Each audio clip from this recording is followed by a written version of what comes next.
সব দায়িত্বে ভালোবাসা থাকে না। সব ভালোবাসা না চাইতেও দায়িত্ব এসে যায়। স্বামী যদি সারাদিন তার কর্তব্য শেষে বাসায় এসে স্ত্রীর খোঁজ খবর নেয়, সেটা তার দায়িত্ব।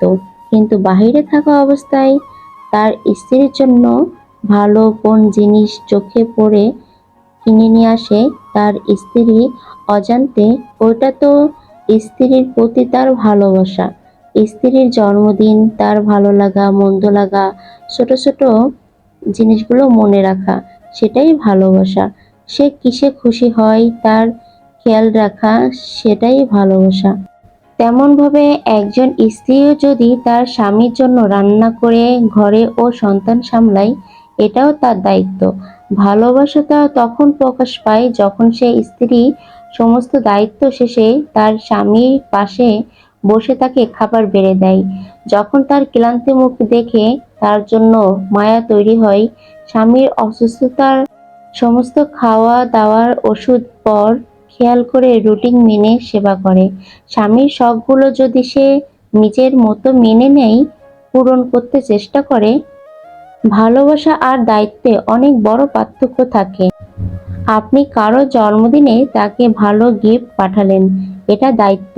আর ভালোবাসা হলো সামান্য গোলাপ ফুল হলেও হাতে নিয়ে তাকে নিজের থেকে শুভেচ্ছা দেওয়া, সেটাই ভালোবাসা।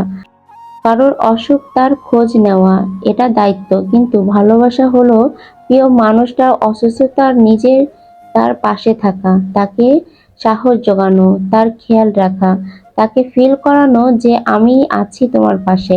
ভালোবাসার মানুষকে প্রিয় মানুষ সম্পর্কে শিক্ষিত করে তোলা, যে বিদ্যা সে আগে শেখেনি, সে শিখে যায়।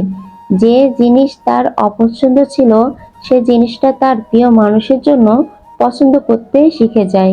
ভালোবাসা হলো প্রিয় মানুষের খুশির জন্য নিজেকে তৈরি করা, আর দায়িত্ব হলো সংসার ধর্ম পালন করা। আমার এই সুন্দর সুন্দর গল্প পড়তে ভালো লাগে, এজন্যই আমি আপনাদের সাথে শেয়ার করি।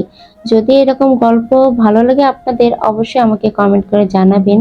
এবং আমার ভিডিওগুলো যদি আপনাদের কাছে ভালো লাগে, অবশ্যই আমার পেজটি ফলো দিয়ে আমার সাথেই থাকবেন। আর যদি কোনো ভুল ত্রুটি হয়ে থাকে তাহলে অবশ্যই কমেন্ট করে জানাবেন, আমি চেষ্টা করব শুধরিয়ে নেওয়ার জন্য। সবাই ভালো থাকবেন, সুস্থ থাকবেন। আসসালামু আলাইকুম।